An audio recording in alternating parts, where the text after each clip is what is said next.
Hi, I'm Torstein from Cinema Terror.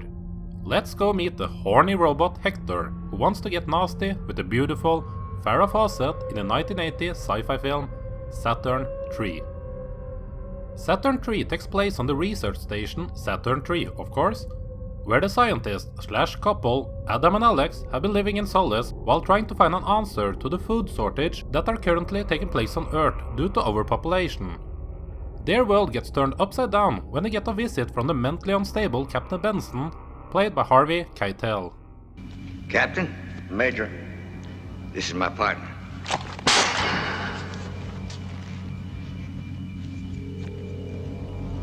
He arrives at the space station to set up a robot which will replace one of them to speed up the work. The robot, given the name Hector, is linked up with Benson's brain in order to function, but he does not only get commands from Benson, but also his emotions and instincts. This makes the robot turn on the humans, trapping them all alone, having to fight this dangerous, advanced robot all by themselves.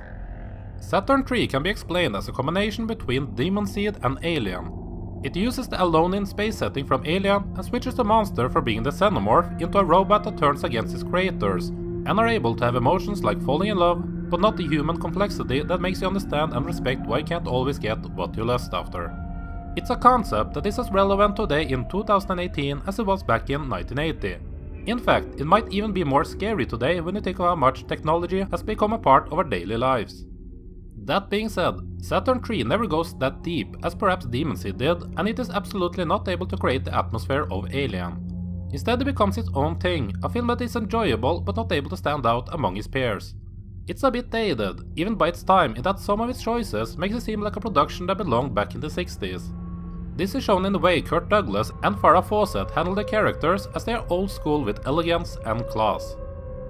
That's not necessarily negative though, as I did enjoy them playing off each other, even having their age difference play a part in the main story. We've seen plenty of movies where the guy is in a different age bracket than the younger and more beautiful love interest, but it's rare that it's actually become a part of the film's plot. And Douglas even gets into a fight while he's butt-ass naked there, something you gotta give credit for when you consider that he was 64 years old while filming. Now, whatever he thinks goes straight into that robot. Doesn't that scare you? Not really. The captain's been carefully selected. He's trained. To control his thoughts? Of course. I've never really got why Fawcett was such an icon during her heyday, but she does show why in Saturn III. She's absolutely stunning and a joy to watch, even if her character isn't exactly the smartest and self-reliant woman in cinema history. The filmmakers does tease us with nudity from her also, while not delivering it, nearly to the point that they think they are being dicks to the audiences by teasing so many times.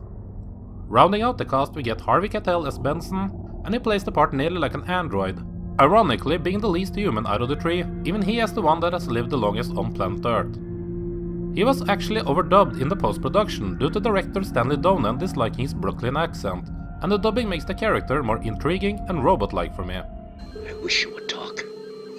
You know you can. Why won't you talk? Why not? What have I done wrong?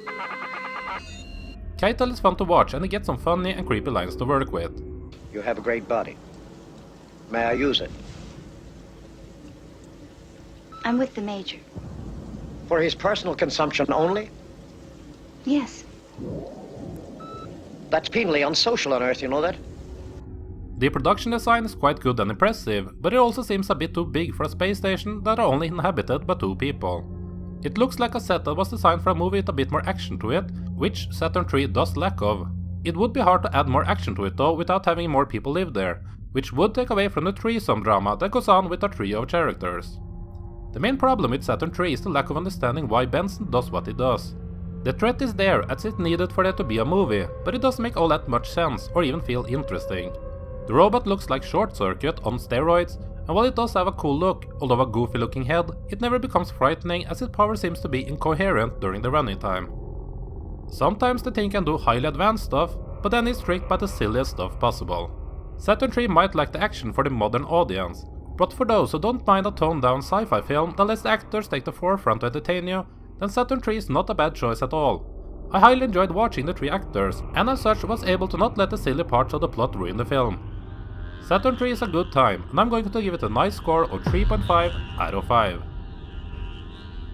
Who out there has seen Saturn 3 and what did you think of it? Any 80s sci-fi film and what did you think of it? Any 80s sci-fi films that are forgotten that you would like to give a shout out to? Let me know about it in the comment section below. Make sure to check out my other reviews on the channel, and thank you for watching.